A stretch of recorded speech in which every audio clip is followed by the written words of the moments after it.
Хоёрын дээр нас амар англи үг ашиглаж ин гэсэн ганцаар шүмжүүд байсан. Тийм байсан те. Тэрэн дээр фидбек ин авлаа. Манай ихэрч муу санаатай. Манай ихнээс нуусан. Хүүний яасан гэдээ асуулаа. Би ч яах вэ өвдөөл байж байна гэсэн чинь манай захирал том айлын хүүгэж харагддаг. Миний царайг яалтай баа. Даашаа 3 менежертэй 2 ажилтнтай юм уу? Жохон тоон дээр нь өөрчлөөд тэзэг таслаад болохоор 3 менежер ажиллаад. Тэнцэгийнхэн бүр манай цэг таслыг өөрөөж болгож байна үү те. Яг үндэ би сая юу юм шүү дээ. Одоо би ямар зөвлөгөө өгөх вэ мэдэхгүй байна.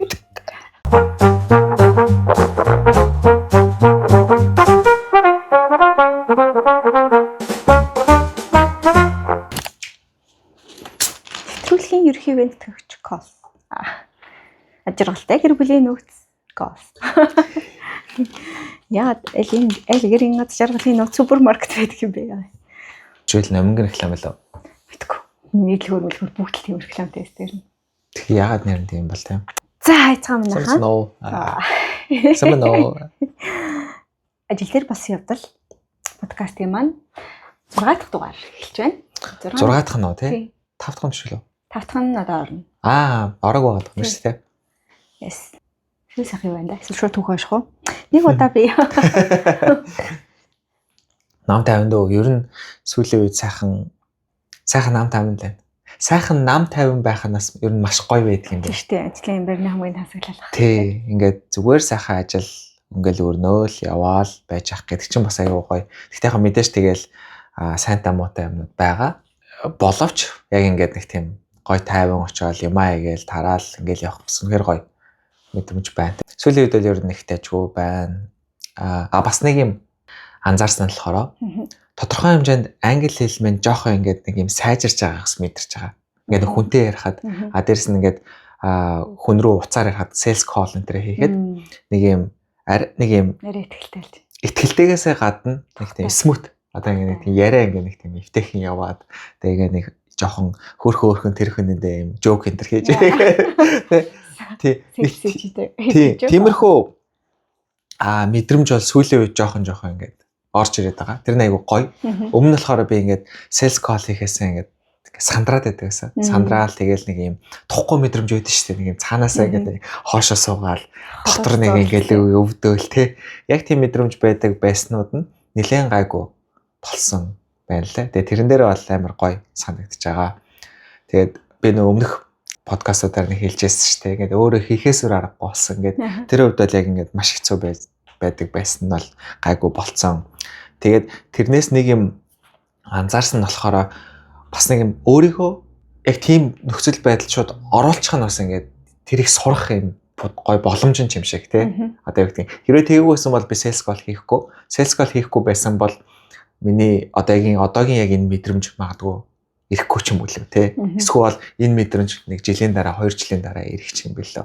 Гэж бол зүгээр яхаа сүүлийн жоохон ботсон. Тэр нэг тийм гоё санагдчих байгаа. Тий. Тэгээд угаасаа л Австралид ажиллаж амьдарч байгаа англи хэл гэдэг бол яг бүр зайлшгүй. Дээрэс нь би ус өөрөө ингээд үнэхээр гоё англиар ярьж сурахыг бол хүсдэг байхгүй ингээл ажлынхаа дагааш тэр хүмүүстэй тэр гадах шагааш тэр бүх төлөлтөө тал дээр тэг ярихыг хүсдэг. Тэр л бол их тийм гоё түлхэц болж өгсөн юм шиг бол санагдсан. Тэгээд яг би өөрөө сэлсгүй одоо нэг айлт өгөх юм шүү. Айлт өгөх юм шүү. Nice. Тэгээд sales call хийж эхлээд би ч одоо 4 сар болж байгаа гэсэн юм байна шүү дээ. Одоо л ихтэй айгу баг хийж байгаа л ягаад гэхээр нөгөө хүмүүс маань ерөөхдөө яг хийгээд хариуцаа авчдаг. Гэхдээ хаяа ингэж хийх үед гарч ирэнгүүт бол их тийм амар гоё ихтэй нэг тийм гоё л болцсон байлээ. Тэр айгу гоё байсан. Тэгээ тэрнийхээ хажуугаар бас нэг юм YouTube-ээр ийм communication-ы бас нэрэн хичээлүүдийг айгу их үзэж байгаа. Гэт одоо ерөөхдөө яаж ярих вэ гэсэн.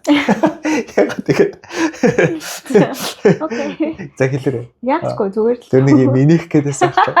Чи нөгөө story ингээд уушаад нэг инегээд байдаг те. За юу бодсон юм. Окей зүгээр л. Яаж YouTube-ээр communication хичээл авт юм болоо л гэж байна. Чи нэг тэр Wing Yang гэдэг нэг Вьетнам залуу байдаг мэдхүү. Вьетнам хүнээр англи хэлний communication хичээл авч штэ. Тийм Австралид төрж өссөн Вьетнам залуу байдаг байхгүй. Тэгээд YouTube дээр 4.8 сая subscriber-тэй ч үлээ. Тэгээд нөх хин энтрийн подкастер ордог.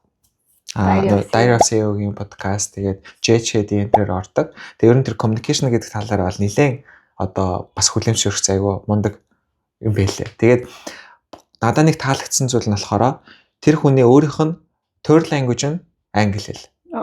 Тэр учраас бас нэг ингээд нөгөө гадаад хүн англи хэлээр яаж ярихад хэцүү байдгүй гэдгийг ойлгож тэр талаасаа бас ингээд зөвлөгөө ч юм уу те юмнуудыг өгдөг. Тэр надад айгүй гоё санагддаг. Чи бас тэгдэггүй би болохоор ингээд монголоос англи руу орчуулж ярихад айгүй удаан.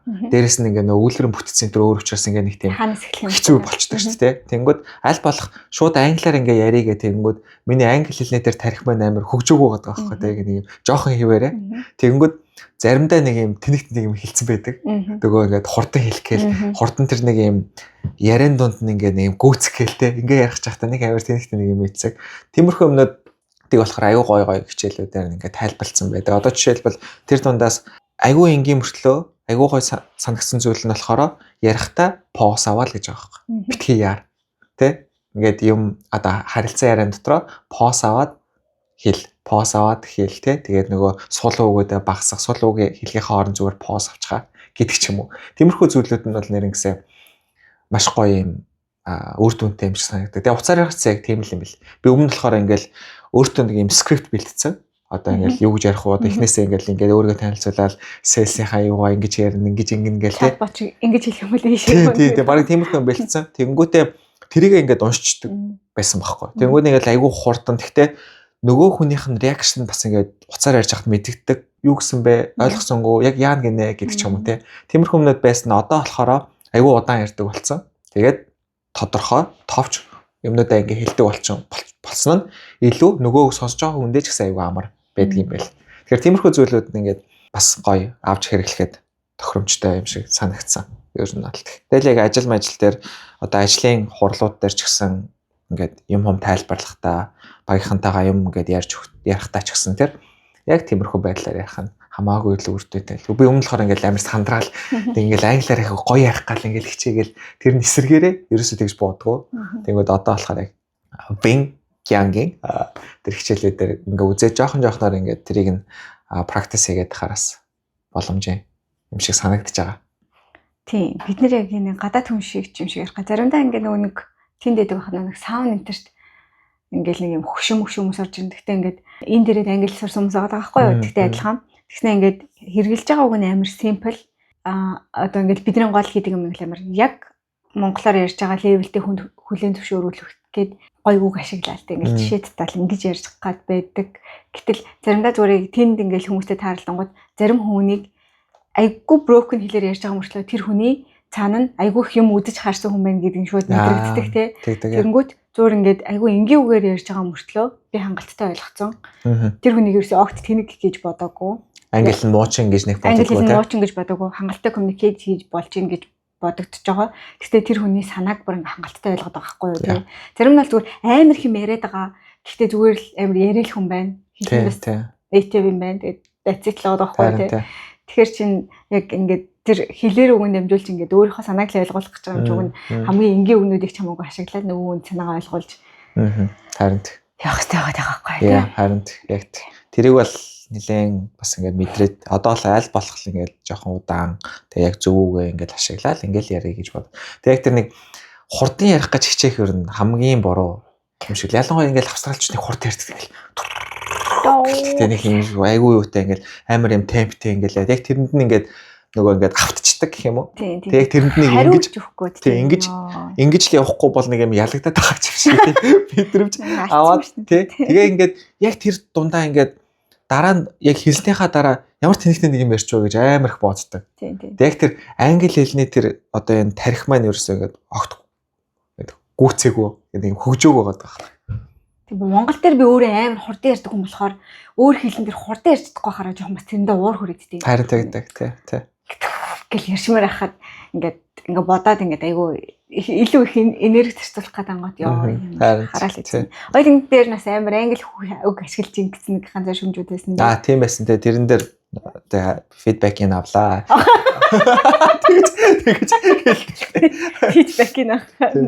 Фидбэкийг авлаа. Тэгээ аль болох try гэдэг. Constructive feedback хэлж байна. Ингээд хичээгээд ингээд авнаа. Гэхдээ ер нь it's not easy.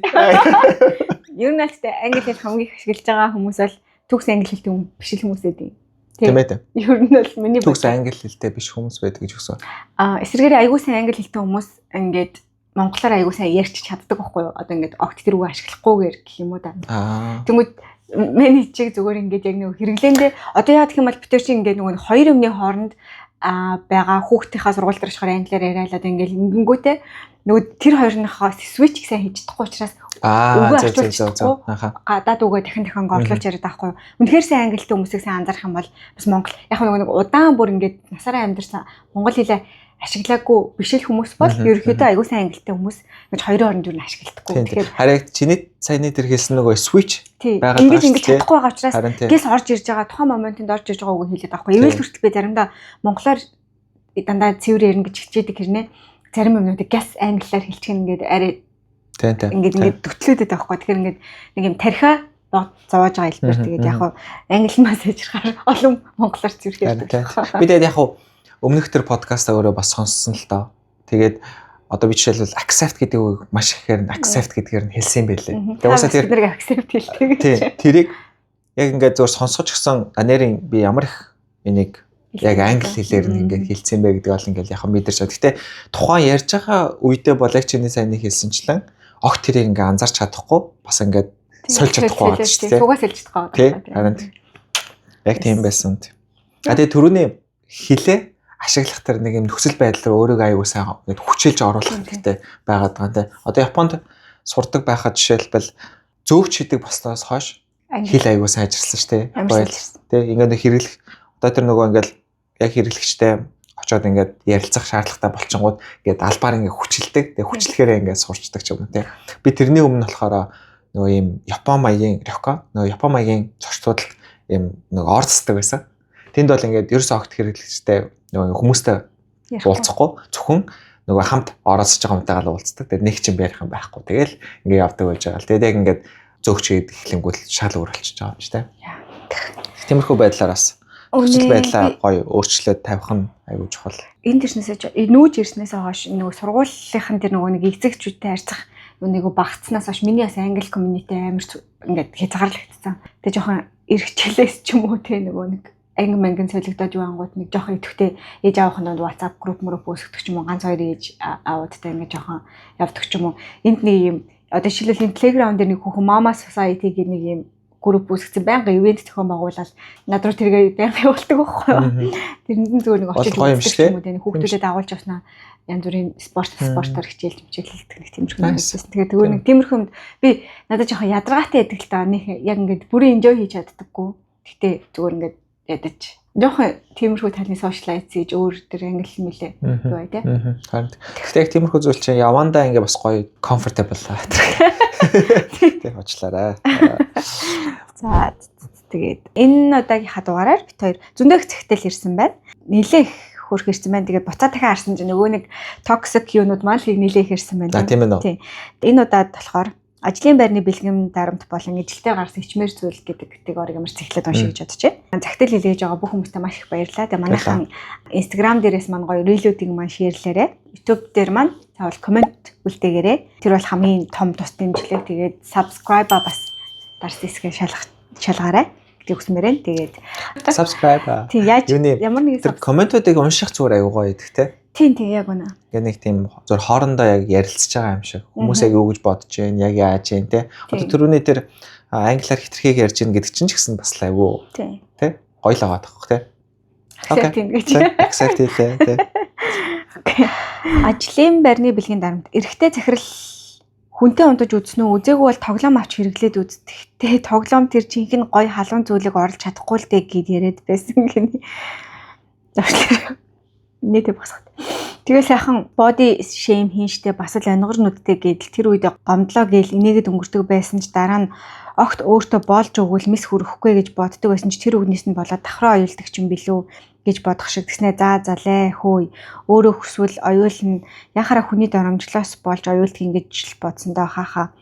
Тэгэд хүнийг ингэж body shame хийх муухай шүү та дандаа хүн доромжлох юм гэхээр чи бас намайг доромжлох юм байхгүй л те тариалаг өндөр том боовтой энэ төр гэл хуцаад байдаг байсан гүйлэх чинь одоо бодсон ч дөрөв хүрчлээ гахаа гэх юм. Тэгэхээр no comment. Юу гэж хэлхээж сайн мэдгүй те. Тэгтээ ийм юм амар ихээ ёо. Тэгээ энэ бол бэлгийн нарт мөн биз дээ. Мөн ч та. Тийм үстэй. Яа. Тэгж одоо ярьж л байгаа бол те. Иймэрхүү хэмжээний бэлгийн наримтанд маш олон хүн бол байгаа би бол те. Энэ бол би ийм жокийг бол бүр маш их сонссон. Тэгээд яг яах ч юм бол доо. Манай нэг хүний нөөцийнхэн манай юунд нэг сайхан орж ирдэг юм бах та тий. Уг нь ингэсэн ийм юмд бид нар ийм арга хэмжээ авч ийсэн гэх нэг гой нэг тийм жишээ болчмоор нэг тийм түүхүүд амар сонсмоор санагдаад байгаа юм. Бас уг нь бол манай хүний нөөцийн салбарч үндэж хөгжөөл байгаа та тий. Харин тэнтэй энийг бүх компани окей эн чинь тэгэл байдаг л зүйл гэж бас авч үзтгүүл хэлэхгүй тий. Зарим нэг компани бол энийг нэг тийм маягтайхнаар гоё. Одоо хуулийн зохицуулт бол их байхгүй байх л та. Гэхдээ мэдээж нэг тодорхой хэмжээний нэг тийм соёл, одоо компани соёл гэдэг талаасаа тий. Захирал байж ичээсэй гинэ. Би Монголд хөөрхөн томдоо ордог банк бус санхүүгийн байгууллагт ажилладаг юм аа. Ажилд ороод 1 жил ажилласаа найз залуутай болоод 5-6 сар болж байлаа. Манай компани жил болгон томоохон харилцагчтай хүлээж аваад арга хэмжээ хийдэг юм. Банк бус санхүүгийн байгууллага болохоор олон салбартай салбар болгоноос захирлууд нь ирж харилцагчтайгаа уулздаг. Би бол зохион байгуулж байгаа салбарын зүгээр ажилтан. Тэгээд л арга хэмжээ дуусгачаад амжилттай болсноо тэмдэглэлээ. Тэгсэн миний хажууд нэг салбарын захирал суужчихсан байснаа улаан цайм гаранд маань сандгүй юм шигээр хүрээд л над руу чиглэж юм яриад л нэг л эвгүй. Би ч бас хөөрхөн уучсан байсан болохоор за эвгүй болж магадгүй мэн гээд найз залгууд уучглаа. Угаасаа нэг компани болохоор бүгд найз залууг таньдаг бидэнтэй нийлэхэд асуудалгүй байсан юм. Тэгсэн анх удаа бид хоёрыг үргэлжлэх гэдгийг мэдэж байгаа болтой гайхаал уурлал байгаа нь ажиглагдсан. Тэгснэ манай найз залуугаас та хоёр үерхэд хэр удаж байгаа юм гэж 3-4 татаж асууснаа тэр болгоныхаа араас нөх удаагүй юм байна гэдээсэн. Тэрнээс хойш над руу хэд удаа бичсэн. Бодвол салжуугүй юу гэж шалгаад байсан бололтой. Сүүлд сонсохны компанид алдартай бүгд хүүхэмсгийг нь мэддэг байсан юм байна лээ. Ашгүй тэр захирал гарч санаа амарсан да. Өө тийм амар хөөрхөн ихнэртэй бүр хүүхдтэй юм байна л нэ.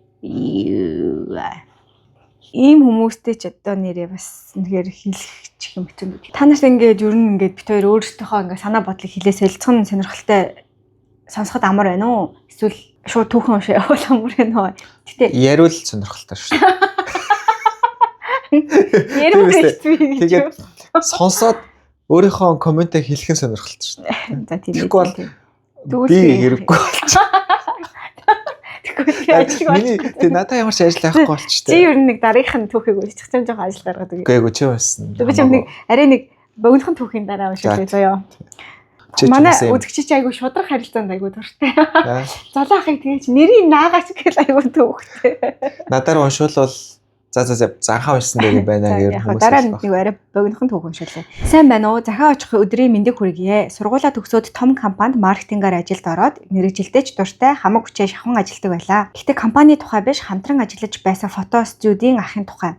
Би илүү креатив зүйл хийхийг хүссэн хүсэл маань бадраад гадны мэргэжлийн студидтэй хамтран ажилладаг байсан юм аа. Хамтран ажиллаад нилээд удсан болохоор баг ах шиг минь санагдаад дотн болчихсон бас эхнэр нь манад ажилдаг болж таарлаа. Тэр нэг үн 100 ажлынхнаараа агаарлаж тэрэлж явахаар болвоо. Тэр ах эхнэрээ хүргэх нэрийдлэр дагаад ирсэн байв. Би архины төрлийн зүйл амсдаггүй дургу болохоор ганц амсаа цогсон дур үзүүлдэг байсан юм. Манай ажлынхан ч бөөндөө халсаар тэр ахч бас нэлээ орой болсон байна. Би заснамаар санагдаад гарах гэж байхад нөгөө ах хамт гарыг гадаа харанхуй болсон залуу хөхт яах ч юм бэлээ гэд гарав. Би юу ч бодсонгүй 0 очиход буцах цамц тэр ах гинэт намайг тэрч аваад чих сайн ажиллах юм аа залуухан дээрээс нь хөөхөн гээл наалтаад унав. Бараг өмсөх шахав. Би бүр хөхтлээ ягаад байрлаж байсан газартаа гүйжчихэд мишокондоо орж цаашаа хараад цогтоод унтсан болоод хөвчихсэн. Тэр ах байн энэ яагаад хөвтчвэ босго гэд хажууд суугаад лээсэн. Азар манай ажлынхан бас эхнэр нь хамт байсан болохоор ямар ч зүйл болоогүй. Шүнжэнгөө сэрүүн айж хонсон. Дараа тэр ахтад тарлахад юуч болоогүй юм шиг л байсан. Надад бол тэр үеийг бодохоор цаанаасаа л нулимс цээлэгнээд байдаг юм аа. Тэр үед болтож гүйгээгүй байсан бол яах байсан бол эсвэл би өгсөн архийг нь уусаар л чинхэн согтсон байсан бол яах бол гэж бодохоор л тэгээд октоудаа хандаж хэлэхэд муу санаатай байгаарэ. заавал аригтаж хамт уугаалгүй байдаг шүү. Зугаалгаар яв хамт гарч орж байж хамт олондоо уусдаг гэсэн тийм тэнэг соёлт битгий уусаарэ. Санаанд ормгүй хүнээс санаанд ормгүй үйлдэл гардаг шүү гинэ. Би энэ санаатай байгаарэ гэдэг дээр ер нь амар санаа нийлдэг. Тэгээд энэ тэнд байхдаа ер нь л айгүй тийм сэрэмж болгоомжтой хэрэгтэй те. Гэтэ яг ер нь бол ингээр жоохон муу нэр зүтгэлтэй. Надад бас жоохон тиймэрхүү нэрнүүд ирдэг. Яг би ингээл амар ингэсэн юм шиг хэрнээ цаана ингээд цухтаад байгааг нь хүн ер нь л анзаарч байгаа шүү дээ. Тиймэрхүү юмнаас тэнгуү жоохон ингээд амар муу санаатай манаатай ингээд зүг тасарч байгаа гэх юм бол айгүй тийм сайхан сэтгэлтэй. Гэрийн цайлхан тийм нэг тийм болох гээд ах шиг байгаа юм. Гэтэ тэр бол амар миний бодлоор айгүй өөртөө ээлгүй тэнэг байдал юм шиг бол санагддаг байхгүй юу. Тэгэхээр тэр муу санаатайгаараа гэдэг бол үнэн шүү. Яг нөгөө хамт олон компаниас айгүй хамаарах байх л та тий. Одоо юу гэдгийг үнэхээр маш гоё юм аюулгүй орчин бас байж болно шүү дээ тий. Зөвхөн үнэхээр ямар ч тохиолдолд маш гоё аюулгүй орчин байж магадгүй. Гэхдээ ихэнх газар бол тийм биш байх гэдэг утгаараа үнэхээр санаатай байсан л зүгээр эмэгтэй хүмүүсийн хувьд бол ялангуяа тий.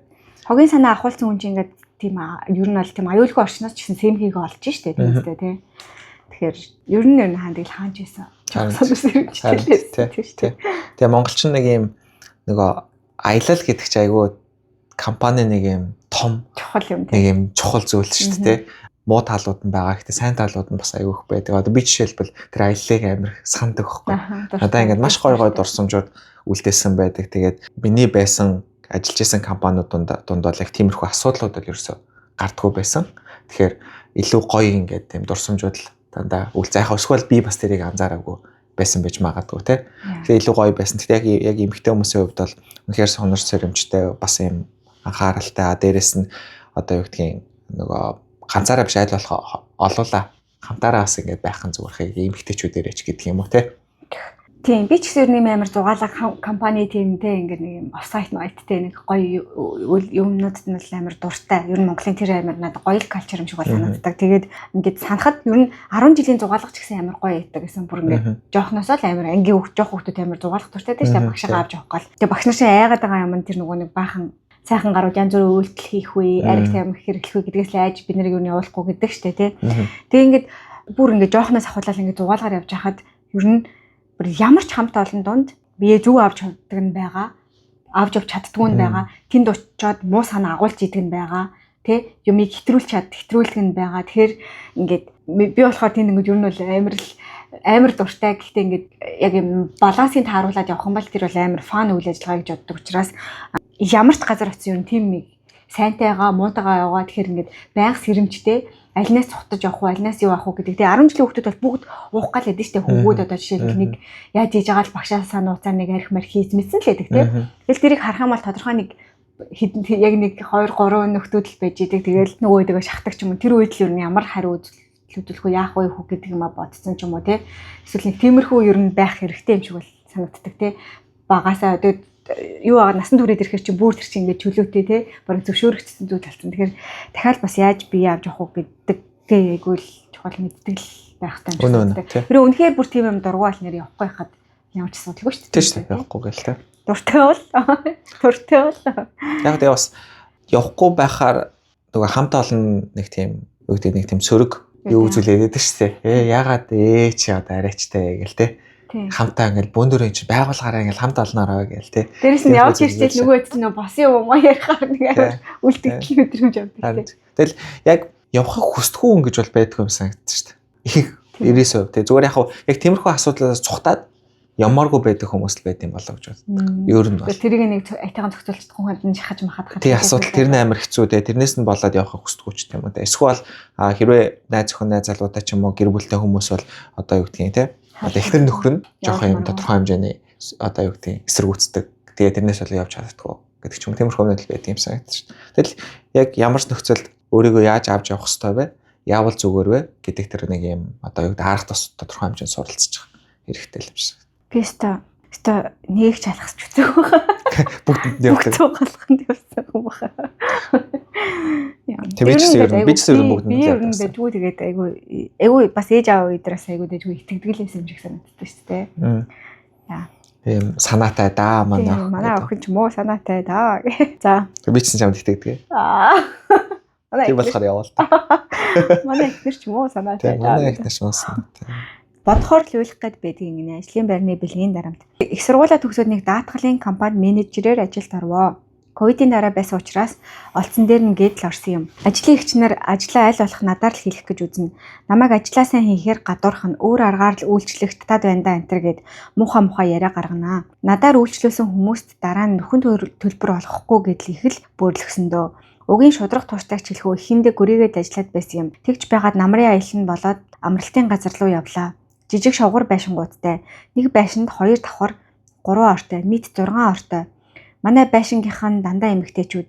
Тэгээд л бүгд ууж идээд дуулж бүжиглээд унтцгаах боллоо. Би ч доод орон дээр унтах гээд зөөрмөлж байтал манай ажлын 2 ах сохтоо орж ирээд миний орон дээр суугаад унтаагүй хэдтэй юм ярьж инээлтэйдэл байсан. За би ч удахгүй гарчих байлгүй дээ. Эртхэн унтах юмсан гэж бодож байтал нэг ах нь шууд л дээр гараа дараад авдаг юм да. Тэнд доор хаяж 5 6 хүн байхад ч үдээ. Би тийчгнээд түлхээд орилж байхад нөгөөдөл зүгээр хоорондоо юм яриад лээсэн. Хүн цагаа тулахаар их хүчтэй юм байлээ. 22 3 өшөглөөд өндийгөөд босоод ирсэн. Уйлаад хүмүүс рүү харахад өө та хоёрыг өмнө яриа тохирчихсан юм байлгүйд гэж бодсон штэ гэд инээцгээдэг юм да. Шууд л уйлсан тэр чигээрээ босоод гараа авчихсан. Найзууд руугаа залгаад ирж авах хүртэл нь гадаа бороонд норж өөр цайдал сууж илээ. Тэгээд л буцаж очоод тэр ажлаас шууд гарсан да. Ажлаас гарахдаа захиралдаа үннээ хэлж чадаагүй. Сурахаар явлаа гэдэл худлаа хэлчихсэн. Одоо бодоход бүр тэр бүх хүмүүс ялангуяа тэнд байсан эгчнэрт маш их гондож явдаг да. Хааны газар хуучин ажлынхантайгаа таардаг юм. Шууд л сандраас шээс үрээд зүрхс дэлсээд ирдэг. Тийм л муухай газар байсан да. Тэр над руу дайрдаг ах нь бүр 2 хүүхэдтэй их нэртэй хүн байсан. Шижгийн гүлэг. Ёо бүр энд бичиж олон хүмүүс чигсээшээ гэж бодоод бичиж байна уу? Нотлох баримт гэрч болох хүн байхгүй болохоор байгууллагын нэр төрд халтсан болоод дуусах байхаа. Нэрийг нууцтаад болов бичиж санаагаа амраая да гэж. Ёо ямар юм тийм. Тэр хараад юм хийхгүй байгаа хүмүүс бүр юу ч хэлэх вдээ. Тэ зүгээр амар ямар нэгэн одоо ингэж асуудал гарахад ингэж хараагүй хүмүүс ч юм бол ер нь бол нөгөө enabler plus нөгөө нэг тэр хам хэрэгтэн баггүй юу ер нь бол тэ. Хэрвээ ямар нэг юм харж агаад улаанцаа энэ бол бүр амар тэнэг кейс байгаа байхгүй. Тэр одоо хайшин дургу болохоор баг хүчндүүлэх гээд байгаа юм уу те.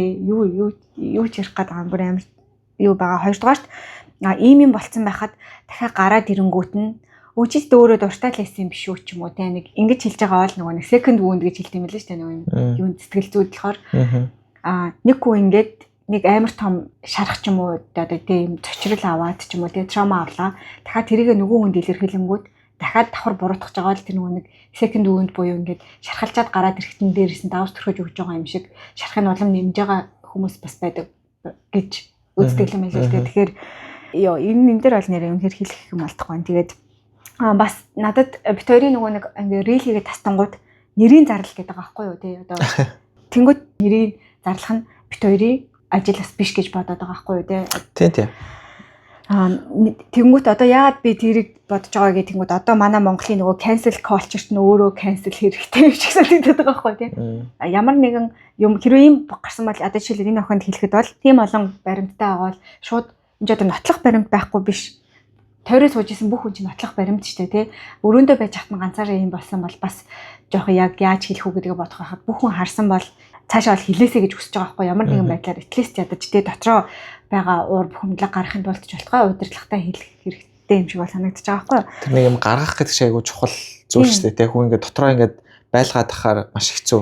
Энд чинь тэр хүмүүстэй таарлахаар уур нь хурж ийн гэдэг чинь тэр ингээд хүний юу тэр дотор нь байгаа л байхгүй. Тэгэхээр тэр үед бол ингээд миний бодлоор бол үнэ хэлээд хэлэх ёстой байсан юм шиг бол санагдаж байна. Бид хоёр яг нөгөө нэг талын түүхийг авж байгаа. Дээрээс нь шууд одоо гэдэг чинь ямар ч нэр ус ямар ч баримтгүй авангуудаа шууд нэртэй нь бас ингээд зарлана гэдэг чинь бас хаана эртэлтэй. Ер нь бол ингээд ирсэн түүхэнд итгэж байгаа ч гэсэн хэрвээ би нэг бас компаниг хорлохыг хүсвэл бас ингээд хийчих болох үүдэл учраас бүх юм яг нөгөө хууль дүрмийнхаа дагуу тэгж шийдэгдэж явах хэрэгтэй гэж бодоод байгаа байхгүй. Одоо хүмүүс ингээд өө намайг ингэсэн тэгсэн гингүүт нь одоо нөгөө нэг ямар ч юугүйгээр шууд бүгд очиод ингээл шууд одоо тэ гэр бүлийнхэн зургийг гаргаж ирж мэрснэ тэ өөх мөх гэж бичиж байгаа бол тэр яг нөгөө нэг бүлэдж байгаа хүнтэйгээ яг адилхан үйлдэл хийгээд байгаа юм шиг бол санагдаж байгаа байхгүй тий. Миний бодлоор тэр нэрийн гарга гэдэг байгааг би бол яг энэ битүүрийн хийж байгаа юм форматын хувьд бол ямар ч тохиромжгүй зүйл гэж байна. Тий. Ер нь бол гаргахгүй.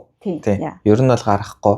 Ялангуяа юм сөрөг зүйлүүдийг бол яг нэрийг бол огт гаргахгүй гэж бодож байгаа. Зөвхөн сайн юмнуудын л гоё гаргая тий. Тэр бол бас гоё гэдэг утгаараа. Тэг саяны чиний хэлсэнчлэг яг коммент ингээд сэтгэлдээ явуулж байгаа хүмүүс бол үнэн гэж бол бодож байгаа. Гэтэ чинь 100% гэдгийг л мэдэхгүй учраас тий. Тэгээ шууд ингээд гарах бол маш. Харин эсрэгээрээ бол зүгээр ингээд яг ийм юм тохиолдсон байгаа юм бол чи энийгээ өөрийгөө ингээд яаж игээ цаашаа гаргаараа гэдг нь бол амар саппорт хийж байгаа байхгүй юу тий. Ил гаргаж авах хэрэгтэй. Энэ тохиолдсон нь өөрөө цаашаа баримтаа дийлгээд бол явах хэрэгтэй гэдг нь бол.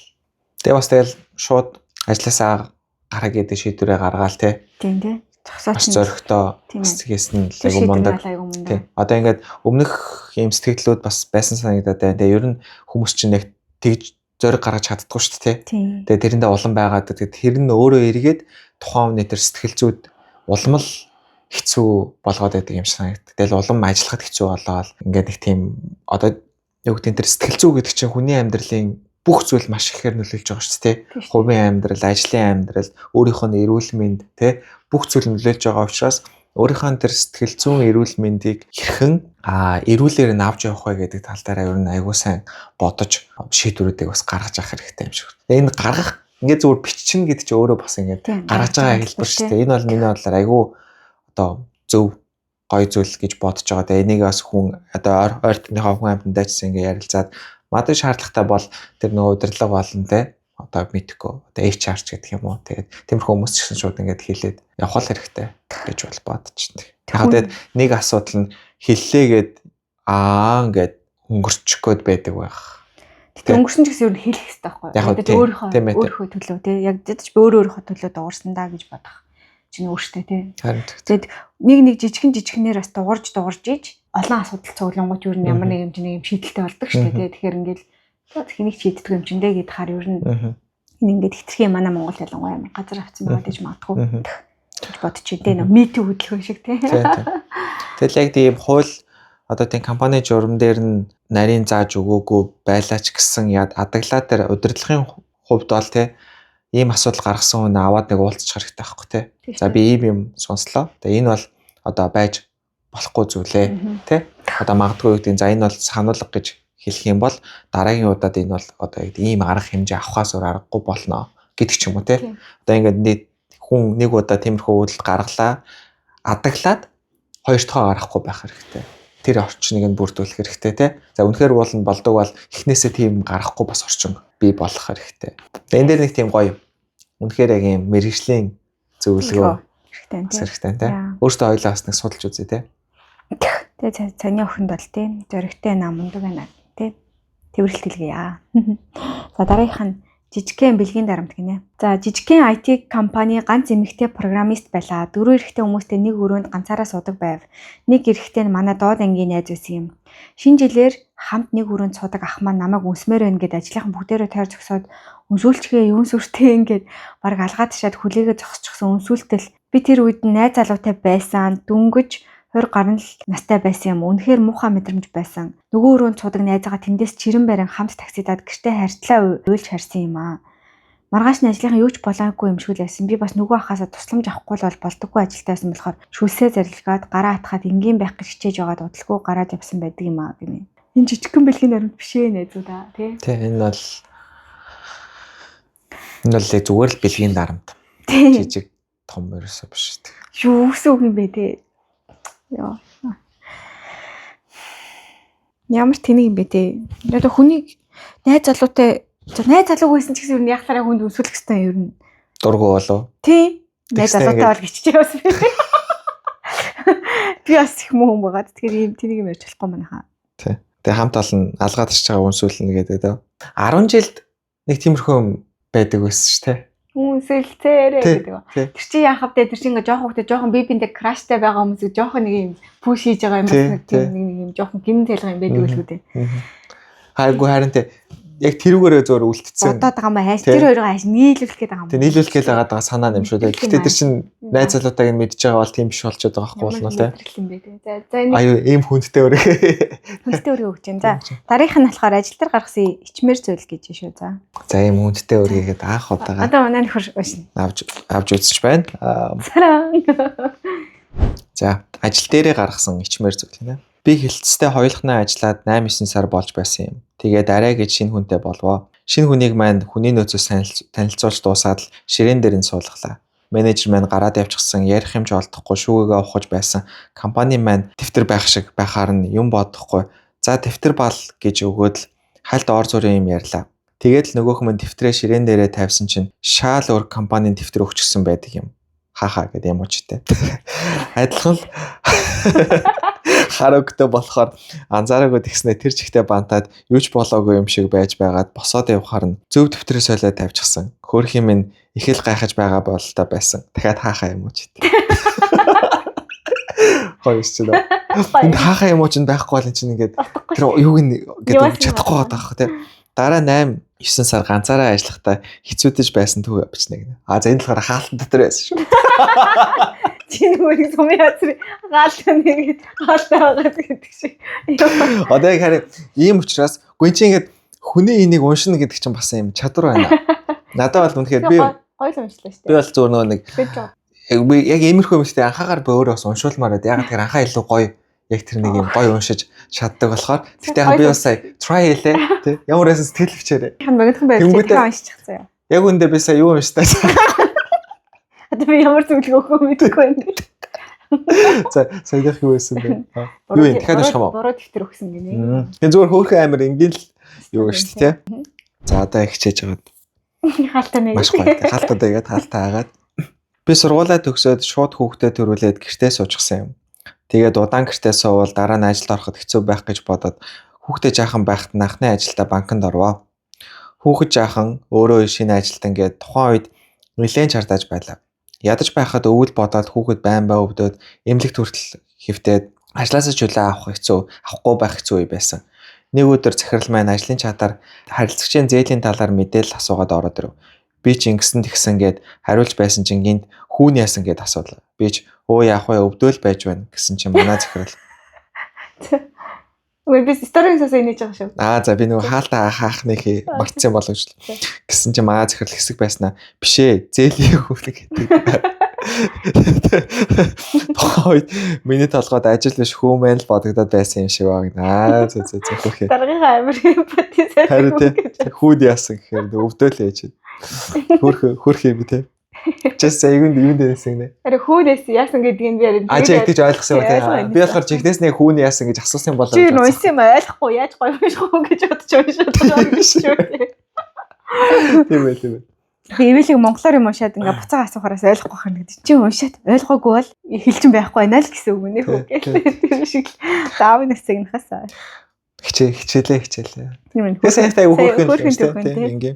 Гэтэ ингээ хүүхэд энэ төр өвтчихөөр яг ажил толгойн дээрс орж ирдгүү тийм. Яг ерөөсө хүүхдийн талаар бодол. Ялангуяа нэг хүүхд өвтчих айгу хэцүү мэдрэмж байдаг шүү дээ. Ингээ цаанаасаа нэг юм өмнөөс нь шаналал. Тэгэл нэг яхаа мэдэхгүй. Тэг ялангуяа нэраа өгч нэг уйлал байдаг. Нэг яагаад байгаа хэлдэхүү. Ядаж нэг юм 3 4-өөр ихээр энд өвдөд өн тэр өвдөд өн гэдэг нэг юм ярихаар арай дээр тий. Тэр яг тэр мэдрэмжийг насаа басаа гэдэг. Цэцэрлэгийн тэр төгссөн байхаар чинь бас нэг дуудлага ирэхээр нэг ингээл пал гэл амар ухаалч яана яасан ер нь бол зүгээр их бараг л залгана гэж аахгүй тий. Тэнгүүд ингээл юу гэдэг чинь чи тэр нэг нь ажиллаж яваад чи одоо надтай үлдсэн байгаа гэж бодвол нэг намайг нэг ямар нэгэн байдлаар зохицуулчихна гэж бодож байгаа л жишээлбэл чамтайгаа бол би аав нь мэдж байгаа гэд орхиж чадна те. Тэнгүүд нөгөө нэг хиндэрч байхгүй өөр газар байнгут 3-4 айц зэрэг явдаг те. Хүүхд маань зүгээр байгаа болов. Одоо гинт дуудаад өвдвөл ажлаа яаж гарах вүлээ? Энэ хийж байгаа юм уу яах вүлээ гээл те. Бас бага насны хүүхдтэй ажилд орно гэдэг бол олон давхар чаленж л та. Амаргүй. Өстой амаргүй те.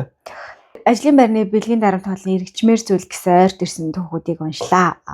Түүхүүд явуулсан хүмүүс баярлаа. Цалингаа нэмүүлсэн түүх гэдэг категори дотор маань нэг ч стори байх юм. Та нар цалингаа нэмүүлсэн түүхнээс бичиж болтгүй юм аа. Тавтай морол үрмэн дурсан бүтээх ном. За дараагийнх нь аимшигт ажлын ярилцлага шүү. За. Миний хувьд 2021 онд сургуулаа төгсөөд CV-гээ маш сайхан хэвлээд зангаа дээрч маш ойлгомжтойгоор CV-гээ бэлдээд ерөнхийдөө маркетингийн чиглэлээр ажиллана гэж шийдээд олон компаниуд руу зэрэг явууллаа. Олон газараас дуудлага ирээд гэд компанид ажиллаханд орвоо. Тэгсэн надаас ямар сургууль төгссөн бэ? Ямар ур чадвартай гэх мэт асуулт асуух биш. Чи хинтэйгээ амьдардаг юм бэ гэж асуулаа. Би тухайн үед ээжтэйгээ хоёулах нь амьдардаг болохоор тэрийг хэллээ. Тэгсэн аав чинь хайцсан. Тэгэхээр салчсан юм аа л гэж хэллээ. Тэгсэн ээж аав нь салчсан гэр бүлийн хүмүүс юу шал дэмий байдаг. Юунаас олж салсан юм гинэ. Би ч гайхаад айн гэсэн чинь чи ээж аавынхаа хэнийг нь илүү дуурайсан бэ гэж авсан. Би ч үнэхээр шоконд ороод Тэгс ингэсгээд ажлын ярилцлага дууснаа дотроо угаасаа намайг авна гэсэн чи танаад л ажиллахгүй гэж бодоод кармандаа садлавч гарч ирсэн байдаг юм аа. Тэгээд шүнжин яаж ярилцлага хөө ямар асуултанд яаж хариулах вэ гэж англи монгол хэл дээр зэрэг бэлтэж мэлцснээ бодохоор өөрийгөө өвдөд байдаг юм гинэ. Пүү. Бас гайхамшигт те. Яаж тэгэж Ийм тэнийг асуултаасаа болоогүй л байгаа гэж бодохоор бас үнэхээр тэнийг юм а тий. Тэр сая юу гэсэн ч үгүй. Тэр яг ямар логиктай. Чамд ингээд хүнээс энд ярьцлага авахд одоо гэр бүлийн асууж болохгүй шүү гэсэн юм хэлдэг үү?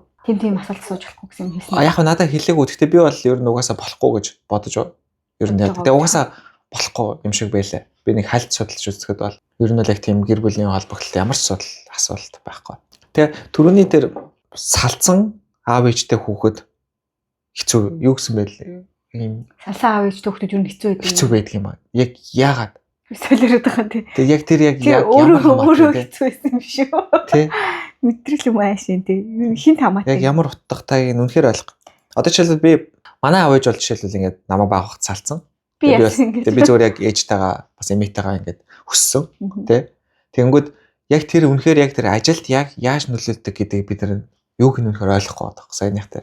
Зүгээр ингээд надтай ингээд ойролцоо ингээд юу байсан учраас би бүр сайн ингээд яг why тий яг зүгээр тэнэг л хараасан. Ерөнхийдөө яг ямар утгаар асууж байгааг нь ч ойлгохгүй байна. Тэг яг яах юм тий. Тэг хараа яах гэдэг тий. Яг яах гэдэг харин тий.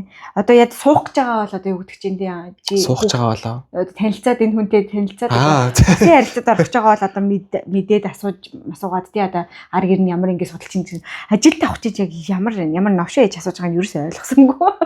Эсвэргээрээ ажилд авах байгаа хүмүүс ажилтай холбоотой асуултаа сайн асууж чаддгүй юм шиг санагддаг. Ер нь эсрэгээр тэр тал дээр айгу муу мөртлөө дандаа юм хувь юм асуудаг.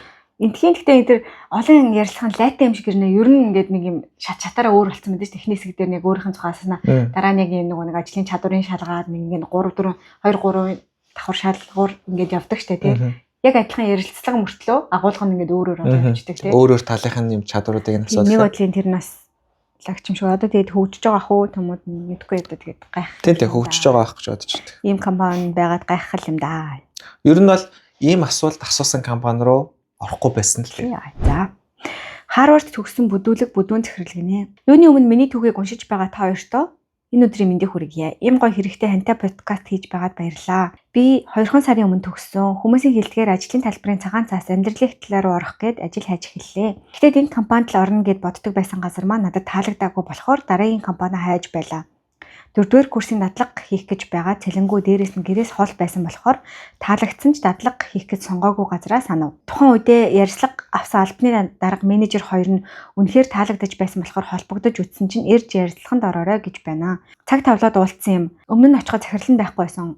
Орсон нэг бүдүүн ах намайг эхлээд би өөрийгөө танилцуулъя. Харвард төгссөн. Би Монголдоо номер 1 манай бүтээгдэхүүн хэдэн мянган борлуулалт хийдэг. Намайг гүйцэх хүн байхгүй энэ төр гэд маш өндөр чанга хоолоогоор орилж ярив. Би ч бас дадлага хийгээд үтсэн ажлын ярилцлага өгөөд үтсчихсэн өөрийгөө тодорхой хэмжээнд илэрхийлээд сурчсан хүн болохоор нэг юм бодохгүй аанзаа гэж толгой тохиж байгаад одоо чи өөрийгөө ярь сонсъё гэлээ. Би ийм тийм диплом хамгаалсан гэд яриад байсан чинь яриа тасалж орж ирсэн. Ийм диплом хамгаалаад байхдаа яадаг юм гэд ярьсан үг болгоныг өөлөд миний нэг цагийн өн 3-5 сая гэж мэгээд өөрийгөө шидэтлээ. Би хүн сургаж авахгүй сургалтын байгууллага биш гэж орилж эхлэв. За тэр ч яг үнэн л дээ. Гэтэ огт хийж үзээгүй ажил орчиндөө тасах, зохицох, ойлгох хугацаа бас хэрэгтэй үстэй. Эхлээд зүгээр байсан явандаа би ч сонирн болоод гэтэ тэр яг өрөөнд байхдаа би нэрээ хинч биш юм байна. Би юу ч чадахгүй юм байна гэж бодогдоод нулимс цэлэгнээд тэгсэн өөрийгөө чи үнэл хэдэг авахаа хэл сонсож байж авахаа шийдэн гэд яг тэр үед надад бодогдсон бодол энэ хүн надад миний бодож байгаа цалин угаасаа өгөхгүй юм байна. Баг хэлбэл би яаж тэр мөнгөөр амьдрах хүлээгээ дотроо олон юм бодож байгаад мэдэхгүй гэсэн. За цаг хугацаа үн цэнтэй гарын бэлэг үг гэснээ нэг тост жижиг мэст өгөөд гаргасан та.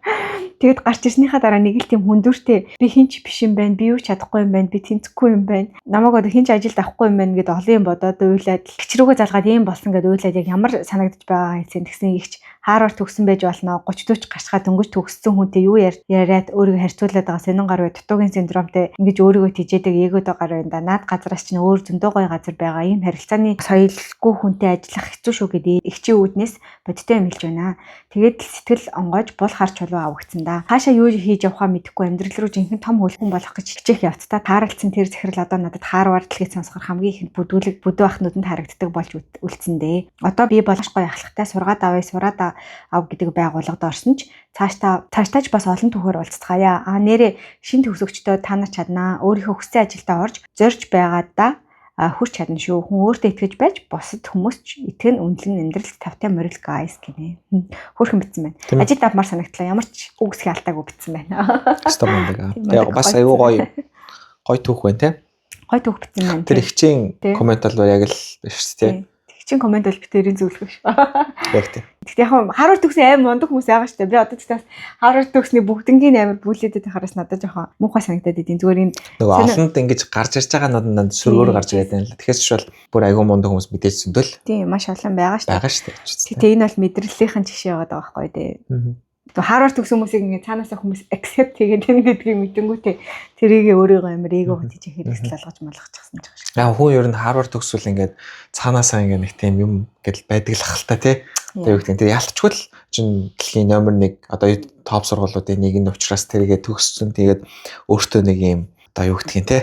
Ийм мэдрэмжээ авч штэ. Гэхдээ тэрийгэ төгссөн хүүхдэд тэгж одоо юу гэдгийг хэлнэ гэдэг чинь бас айгүй сонин байгаа байхгүй тий. Эсвэргээрээ одоо юу гэдгийг жишээлбэл үнэхээр тэр хүн Харвард төгссөн бол те хүмүүс тэр хүнийг ч угаасаа үнэлжил байгаа байлгүй дээ. Харин тийм. Тэгтээ хэлсэн хэлээгүй. Тэр чи одоо нэг сургуулийн нэг ярьж байгаа юм Харвардын юг төгссөн бэ гэдэг нь бас айгүй чухал байхгүй тийм. Дөр програм төгссөн нэг юм хөтөлбөрүүдийн дөрөнгөтэй нэг жилийн хөтөлбөр ч юм уу тийм нэг төгсөнгөтэй хүмүүс тэрийг Харвард төгсөн гэж айгүй ярьдаг штэ юм бол тийм. Айгүй сертификат юунуудыг авцаах тэр тэгэл хүн мөнгө төлөө. Тийм олон хүн ярьдаг юм би нэг л хүн гэдэг. Нилээ олон байдаг л. Байдаг л да. Харвардын бакалавр төгсөн гэвэл шууд респект хийн заяа. Зүгээр ерөнхийдөө бол одоо бакалавр байна. Одоо юу ч гэдэг MBA ч юм уу. MBA ч юм уу. За тэднийг ингээд тэтгэлгээ аваад төгсөн гэх юм бол үнэхээр үнэлэн ягаад гэх юм бол тэнд чинь сурсан үгүүг нь бол мэдэж чадахгүй ч гэсэн тэнд сурахад одоо орох шалгуур хүртэл бас ямар их үнээс ийм сахилга бат төвчээр хөдөлмөр шаардах бай гэдгийг юу яаж байгаа учраас тэр хэмжээний төвчээр шаардлага нь бас байгаа хүн гэж үзэж байгаа учраас тэр хэмжээний респект ирэх байхгүй. Хөтөлбөрт явж байгаа хүмүүс ч юм бол нэгдүгürt мөнгөтэй бас байж болно заяа. Хөтөлбөрүүд чинь мангар үнэтэй төлбөрөө төлж чадж байгаа. Тэгээ тодорхой хэмжээнд ийм сайн юу ч гэдэг энэ тэр юунуудыг хийчих юм бол авах боломж бараг л бүхэнд нээлттэй байгаад байгаа байхгүй. Тэгэхээр чинь тэр хүний яг нэг тууштай байдлын өдрийг илэрхийлж чадахгүй байгаа болохоор тэрийг үнэхээр сурсан хэсэг нь бол бид нар хэл дипломоор нь үнэлж чадахгүй байгаа байхгүй. Тэгэхээр ийм лаглаг юунуудыг бас ингээд яг яаж авсан бэ гэдэг нь үнэхээр ингэж хэлж байгаа бол энэ хүн тэр хүнийхээ юмыг хүртэж чадаагүй хүн байгаа те. Тийм би бол яг ачамтайг санал нэглээд хүн үнэхээр яг тэгж төгсөж чадсан бол тэр хүн чинь шал өөр төвшөнд бас байх хэрэгтэй байхгүй тийм ээ. Угаасаа өөр төвшөнд цаанаасаа бас би болчдөг байх гэж боддог байхгүй. Хүн ер нь ингээд хичээх тусмаа хүн илүү ингээл даруухан тэр би ингэсэн тэгсэн гэдэг зүйлээ ер нь аль болох айгүй баг хэлдэг байдаг шүү дээ. Яг ингээд хүндлэмээр хүмүүс яг тиймэрхүү л байгаад байдаг шүү дээ. Тэгээд хүндлэмээр хүмүүс тиймэрхүү байдаг учраас тэр хүндлэлийг тэр хүн мэдрээд улам л ингээд нэг тийм хамбал болоо улам л ингээд нэг тийм гоё ингээд хүнтэй ярихад хүртэл амар энгийн болдго юм шиг санагддаг шүү дээ.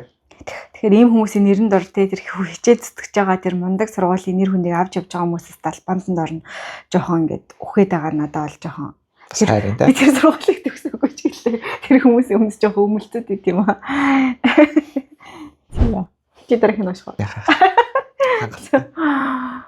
Аимшиг ажлын ярилцлага гинэ. Их сургууль төгсөөд гэр бүл зохиогоод 2 жил гэртээ суугаад одоо л ажилд орё гэж хийдээд мэрэгчлэр хэд хэдэн газар руу анкет явууллаа. Нэрийг нь хэлээд явах хотын төвд байршилтай нэгэн компаниас ирж ярилцаханд орооч гэж дуудваа. Тавсан цагт аваад очлоо.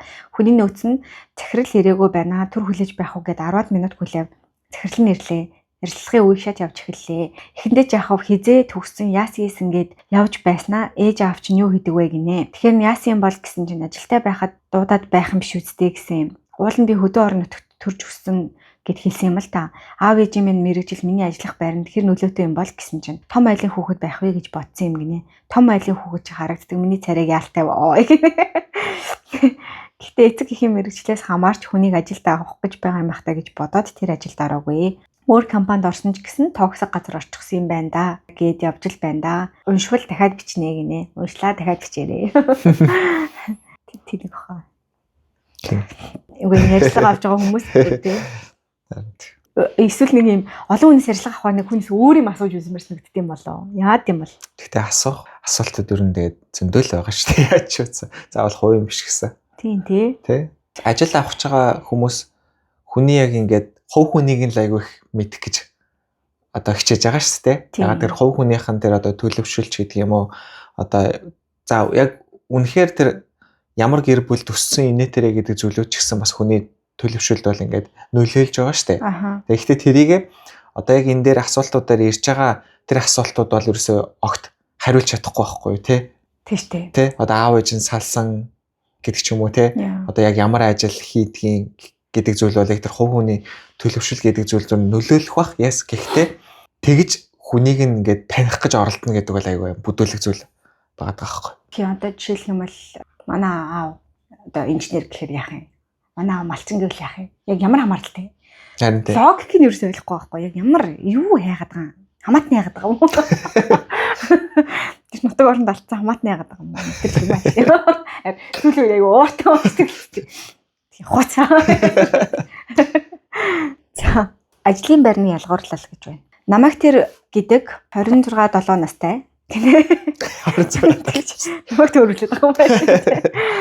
Оюутан байхаасаа хойш чаддаг зүйлээрээ сургалт орж бараа гаднаас оруулж ирж зараад төрийн бас байгууллага энэ гэж өстой хүний доор ажиллахаас бусдыг нь хийж ирлээ. Тэгж байгаад за одоо сургуулаач төгслөө мэрэгчлэрээч ажилламаар санагдаад хүн болгоны мэддэг Монголд бол хамт олон уур амьсгал хүний нөөцөөрөө гайхагддаг залуусын компанид ажилд орлоо. Манай шууд удирдлага гээд өсрэл 4 өсрөхгүй бол 2 нэг их хүүхэн байна гинэ. Ирээд учир зүггүй миний чухам ихч болоод тухай сураг сонсохнээ манай найзуудын ангийн л оюутан байсан юм бэлээ. Хүн ямар ихчин анаа гэд байхад чи гэдэг илтгэн биш таал гэлээ.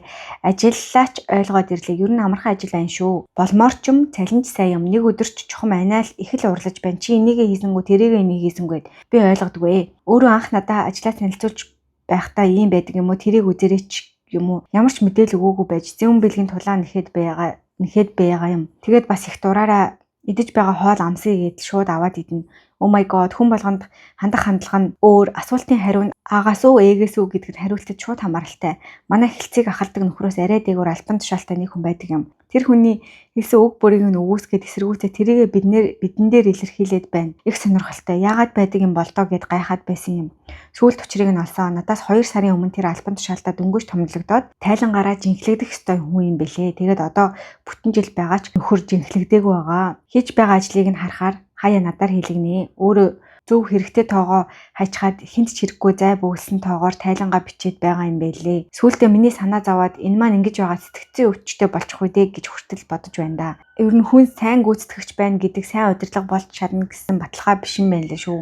Үнэхээр сайн машин угаадаг бол машинаа л угаа.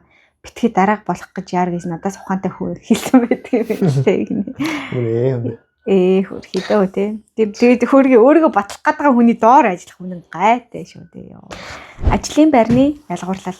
Сайн нөө их сургуулаа төгсөөд шинэхэн ажиллах хүчин эгчнэрийн хэлдгээр үг авдаггүй Gen-Z үеийн төлөөлөл болон байгууллагатай орсон юм. Би нэгэн сайн юм болж байгууллагынхаа хинч юм хэлж чаддгүй менежертэйгээ харилцааны зөрчилтэй болсон түүх юм аа. Би улсын сургууль биш хувийн сургууль төгссөн өөрийгөө мундаг эрхцүүж болчихлоо гэж андуурч одоо л яг хийж бүтээх тархиа зарж ажил хийхгүй бол насны хожимд бие зарна гэж боддгоо. Эхний 6 сард л өөрийгөө суг өгсөн би бол эрхцүүч биш мэн гэд шантарчихсан үе таарч байлаа. Байгууллагын шинэ жил болж ЗБ багт хуваарлагдаж чадхаасаа чадахгүй хүртэл бүх зүйл хийв. Тухайн үед надтай нэг харилцаад байдгүй менежерэгч нэлийн халчихсан өөрийгөө залуудаа жинхэнэ ажлыг умалзуулдаг хүн байсан гэж өөрийгөө магтаад байна уу. Надаас чи ямар сургууль төгслөө гэхээр нь хувийн сургууль төгсөн ихчээгээд хэлээд нэг удаагүй би чам дургу чи надад таалагддаггүй гэд үг хэлэлгүй өөдөө шүлсээ өсчүүлж тайрав. Би шок. Маргааш нь ажлынхаа хүний нөөцөд мэдгдсэн боловч наад их чинь чи хин ч юм хэлж чаддгүй юм. Ямар мэрэгчлээ хариулт байё. Тэр үедээ за согтуу хүний үг тэглээч би хүнд заавал таалагдах албагүй гэж бодсон боловч миний сэтгэлд тэр үг нь үлдсэн байв. За тэгээ дараагийн байгууллагын уултаар дахиад л надаа чи таалагддаггүй гэв. Би бүр ямар лайтен бэ гэд маргааш нь Viber-аар надад хэлсэн бүх зүйлийг нь бичиж тавгүй мэдрэмж төрүүлдгийг нь ч бас дурдв. Маргааш нь миний дүү өстө уучлаарай эгчин сахтуудаа балаардаг гэлээ. Энэхүү үйлдэл нь хин нэгний ажил хийх хүсэл болон дараагийн ахиц туршлагад цаад болохоор анх орсон өдрөөс л би энэ үйлдэлд нь хариу үзүүлж чаддаг хүн гэдгийг мэдрүүлэх нь зөв санагдаж байгаа гинэ. Сайн байна. Гоёсэн байна те. Тэр их ч гэсэн уг нь хөөрхий бас уушлахгүйсэн байна тийм те. шүү дээ. Зүгээр уухаараа л яваад байгаа шүү дээ. Тэр манай уухаараа л гэдэг хүмүүс айгүй компонент айгүй зовлонтой те. Энэ маань уухаараа л болохоо хийдэг гэдэг хүнтэй бас байх зовлонтой шүү ёо. Яг гоё бөөнөрө гарч ормоор идэг тэнгуут яг нэг ухаараа хэцүү хүмүүс нэваад байдаг. Тийм гар ахаар ёо. Бас хэцүү шүү Тэр те. HR-ийн бас хариултаас Тэс өөрийгөө мэд. гоё шүү дээ. Манай нэг Тэр яг юу юм бэ те. Наадхад чи юм шиг болж чаддгүй. Биш HR ингэж байвал HR өгдөг газар байд юм болоо. Өстой үнэхээр мэдгүй. Тийм дээ. юм байдаг бол бас мэдмээр л байна. Гэсэн. Хоёул чинь Монголоос ирээд 4-5 жил болсон гэхэр ч бас тэр хугацаанд чинь ингээл юмнууд ойлынгийнхаа мэдхгүй айгүй их юм Монгол бас ингээд болж л байгаа бах тий. Тэгэхээр тиймэрхүү зүйлүүд байвс нэрэн гэсээ гоё хуваалцаарай гэж хүсмээр байна. Битэрс бас ингээд тэрийг мэдмээр байна. Хүмүүс ч гэсэн бас мэдхэд бол илүүтэхгүй л байх гэж бодож тий. Тийм сая нөгөө манай салбарын ажилчдын юм жоохон бойкот маркийн яваад цааш нь. Ман танаа салбар нь юу вэ? Чи олон салбартай юм шүү дээ. Тий. За манай салбар хэрэг зүгээр ойлгочихоо заяа. Тэгээ би за ингээд одоо ингээд бас хөөрхөн тэнд чи ажиллахаа болоод ингээд удцсан шүү дээ. Тэгэхээр заас дээрцэн байх хүмүүс жоохон ингээд тэгээ юм ойлгодог гэсэн ингэдэг гэсэн юм чинь ажиллаж байгаа хүмүүс нь ч гэсэн ингээд өөрчилж байгаа байх гэж бодсон чинь ер нь яг битж байгаа юм. Юу ч өөрчлөгдөг юм шиг бол санагцсан хаа. Гэтэ тэр бол нэг байгууллагын түүх байсан. Гэтэ тэр бол бүгд яг адилхан байхгүй юу миний бодлоор. Яг нэг ганц компаниг ингээд зоогоод ярьсан л байсан л та. Гэтэ бусдын ч гэсэн бичүүлэг адилхан төгөл бичих юм шиг бол санагдсан. Тэгэл буцаад бас тэр салбартаа би бас ажилламаар байдаг. Тэгээд юу ч өөрчлөгдөв үгүй би чадхаар бас жоохон гонигтай байдаг те. Яах вэ? Телевиз салбар уу? Ятрагатай. Манай үзэгчтэй ойлгоцсон байх шүү дээ. Заавал нэрийн заагаад. Тэгэхээр жоохон тэр ингээд харахад энэ ингээд зөвхөн нэг компани ч асуудал биш дээ. Наач одоо бүгд л юм байсан да. Гонигтай да гэж бодохоор надад бас илүү амар гонигтайс мэгцсэн ёо. Юу вэ? Бараг л худалч 10 жил өнгөрцөн байна. Юу ч өөрчлөгдөв үү гэж үтэй тий. Гэхдээ тиймэрхүү асуудлуудыг одоо ингээд илэрхийлж байгаа шүү дээ. Одоо яг ингээд ингэмээр гэл ингээд яг тэр илэрхийлж сурч иж бас өөрчлөгдөх юм шиг санагддаг. Тийм. Ер нь аль тийм. Тэгээд одоо юу гэдгийг зөв тэрийг ингээд зүгээр нэг хилээд өнгөрөх гэдэг зүйлийг бол магадгүй зөндөл удаа хэлсэн бах тий. Тэгэнгүүт одоо юу гэдгийг за үнэхээр чинь асуудал нь ийм том одоо юу гэдэг ийм асуудалтай байгаа учраас зүгээр нэг хэлэхээс биш хэлэх гэхээсээ илүүтэйгээр за дараагийн нэг зүйл магадгүй үйлдэл гаргах ч юм уу тий. Тийм. Ер нь тийм л юм л да. Тэгэл дотроос нь дуурах хэрэгтэй болж байгаа тий. Ингээд тэгэнгүүт боддог юм тэр чинь ингээд бүх юм үзээд ядж байгаа юм бол гарч байгаа байхгүй юу? Одоо ингээд тий бүх юм таалахгүй байгаа бол зайлзэлгээ гарч штэ. Гэтэл чин тийм ингээд хамт ажиллаж байгаа хүмүүс амар гоё. Хийж байгаа юм маань гоё байдаг. Гэтэ нөгөө талаас бол ингээд залуу хүмүүсийн залуу насныхаа шим шүлтийг дахиад өөр газар баг үлдэхгүй болтол шахаад байгаа байхгүй тий. Тэнгүүт чин тэнт чинь ингээ хүний ингээд урам босож юмнууд ингээ хугарч байгаа шүү дээ. Тэнгүүт ингээ хамт ажиллаж байгаа ч юм уу тэр хүмүүсээ ингээ хайрлаад одоо жишээлбэл би ингээд хэлмээрсэн ч гэсэн надаас ингээл ажиллаж байгаа хүмүүс маань тэнд стил байгаа штэ одоо юу штэ гэж бодохоор яг хинэн дуурах хэрэгтэй юм гэхээр хэлж мэдгүй. Тэгэл яг тэр хүмүүсийн хандлага ч гэсэн яг тийм лсэн л та. Тэгэл амьдрал нь ч дээрдэхгүй. Тэ биеийнхэн дайдал өдрөөс өдөрт муутан тэр чинь ингээд айгу хүн нөхцөл болоо явчихаа штэ. Тэгээд тийм болохоор бол ингээд би ингээд ам нэгтгэе болсон гэж хэлдэгс штэ ажилтдаг. Тийм ядаргаан дараа ам нэгтгэе 20 хэднээс тэг хүүхдүүд гаргаж үзээгүй юм чинь ингээд тэгээ нуруу муруу татаж матаа тэгэхээр чинь айгу хэцүү байхгүй. Тэгэхээр тэр утгаараа салбар маань сайжраас хураа. За. Тэгээ бодоол ингээд янгууд чинь тэр чинь яг тэгэл хിവэрэл байх байхгүй тийм үстэй. Тэгээ шийдэл нь чиний хараад юу ах вэ? Хэлхэл хэрэгтэй гэж юу? Тэг хэлэл. Тэг хин шийдэх нь хэрэг. Өдрөл бол шийдэх хэрэгтэй тэр чинь. Одоо яг салбар гэдгээр нь яриаггүй л одоо нэг компани би гайхаад идэв тийм мөнгөгүй юм бол ер нь яах гэж тийм юм хийдээ ер нь те. Одоо ингээд мөнгөгүй учраас цалин майлын багл хийдэг л ээлгүүдээ гэж хэлдэг байлгүүдээ. Тэгвэл тэр ашиггүй бизнесээ хаагаач тийм үстэй. Хүн ингээд дэлгүүр нэг л ашиггүй байл хаах хэрэгтэй үстэй. Яг ямар навшаа хийгээд хөдөлмөрийн үйлчлэг хийгээд ер нь тэр юм ингээд байгаад байгаа. Мөнгө олж байгаа болоод байж байгаа бол хөдөлмөрлж байгаа хүмүүстэй шударгаар өгөөч тийм үстэй ер нь. Тэнгүүт би яг нэг телевиз байран сүлд найзуудтай хэлсэхгүй. Би нэг телевиз үзсэн нэгэтэй тэгээд ойлгож байна. Найзуудаа өөөсөө богц хэлэх өгөхтэй юм байна. Ингэж шулахгүй болдгоо мэнэ гэж бодох юм бахта гайхаад байгаа байхгүй юу? Хүн чинь ашиггүй бизнес байвал тэрийг хаана үсттэй. Тэгэхээр одоо нөгөө нэг сонгуул Монгол өөр нам засгийнх нь сонирхол байгаад байдаг юм уу? Тэгээд тэр намаас их мөнгө олж байгаа юм бол тэгвэл ядаж идэж ууж байгаа мөнгөө зэрэг хуваа, тэнцэн хуваа л та тий. Амар уурлаа. Ашиггүй бол ягаад ч биш байх гэж би бол боддог. Зүгээр л нөгөө энэ ийм байсан тий энэ ийм байсан Тийм тий ингээл байдаг байсан шүү дээ. Тэгэд яах гээд байгаа Тэнийг дуурах. тий. Тэнгүүд салбар нь энд ч очсон, тэнд ч очсон адилхан бүгдээрээ амар новшийн цалин өгж байгаа учраас нөгөө дунджаад агаад ээж магадгүй тий. Одоо ингээд одоо салбарт IT инженер олдохгүй байна гэл тэгвэл тэр компани гэл яаж хийж байгаа л Харин тий. стартап байсан ч гэсэн тэрүүний цалин босгож ижил компаниа өргөжлүүлнэ гэл тэгнэдтэй. Тэнгүүд тэнд очсон ч амар бага цалинтай, энд очсон бага цалинтай ангууд энд байгаа бага цалинтай компани манайх хэд цагтаа цалингаа тавьдаг шүү гэдгээр ингээд юу байгаа даа байхгүй тий. Апилдээд байгаа байхгүй тий ингээд. Тэгэхээр яхаа хилж юу ах талтай юм шиг байлээ. Юу нь манай салбар наа чи хүмүүсээс болвол би ч чирүүхэнтэй ингээд подкаст жоохон дуурайд тэгсэр би зүгээр ингээд хамт ажилладаг байсан хүмүүсээ дотроо зүгээр хайрлаад тий. Тэр маань бас тэгэл компанийн нэр хүнд муу ахаар тэр хүмүүстээс гой биш л хэлгүүдээ л гэж бодогдоо тий. Би одоо өөрөө ажиллахгүй гэж гарчаад тэнгуү чи хүмүүс чинь тэгдэж штэ нэг ажиллаж ийсэн нөгөө ажиллаж ийсэн тоогооруугаа нөлөмлөө гэдэг хүмүүсээс байдаг штэ санаар зөв гой компанид ажиллаж байгаа бол зүгээр тэгээд чимээглээл та гэж хэлмээр тий. Тэгээд яг тэр миний хэлсэн зүйл нь болохоор гарсныхаа дараа янз бүр юм хэлэх биш. Тэндээ байхдаа ингээд аль болох тэрийг өөрчлөх ямар нэгэн зүйлүүдээ ингээд үйлдэлээр хийх хэрэгтэй болов гэж бодлоо байхгүй. Тэр нэг үл би чимээгүй л ах. Гэхдээ тэгэл хүн өөрөө хохирол яваал байна гэдэг чинь бас амар сонин зүйл үстэй. Тийм ээ. Яг яагаад байгаад байгаа. Тийм учраас л одоо юу гэдэг тэр хүмүүс ч одоо удирдлагын ч гэдэг юм уу тэр эзэдүүд нь тэрийг өөрчлөх ямар ч хүсэлгүй байгаа байхгүй. Угаасаа л эдэрчнийг ингэж байж л байна штэ гэдэг ч юм уу тий. За бандийн дантаа ихч нар гинэ. Би өөрөө 16 хүрээд нэг төргөө хоолны газарт ажилд орлоо. 18-тай, 22-тай хоёр ахлах маань гайгүй ажиллаа сайн хийдэг муухай юм аа. Шинэ ажилчнараа хийлгэнэ гэж байхгүй бүгдийг нь хийждэг сайн хүмүүс байсан. Тэгсэн ёо за энэ яг жинзэгийн нөгөө мессенжерээр бичсэн болохоор би бас жоохон ойлгохгүй өвцөг нэ. Тэгсэн миний менежер хэдэн эмэгтэй ажилтнууд гэж бүтгүй. Бас нэг өөр 16-7 3 байранд орж ирсэн юм уу? Хүн харахад царайлаг биш. Хөрхидөө гимээр ядаж байтал ажиллаа хийдгүү бид хоёр тэнцээ 0 ч орох завгүй захиалгандаа дарагдаад өдөржин тасралтгүй ажиллаж байхад 3 менежер нь өрөөнд ороод веб татаж уцаа үзэхээс өөр юм хийхгүй орч юмаа хий гэхээр худлаа ундаа аягалж өгсөн болол нэмээд тагач барьдгүү заавал 2-3 цаг хоцорж ирдэг.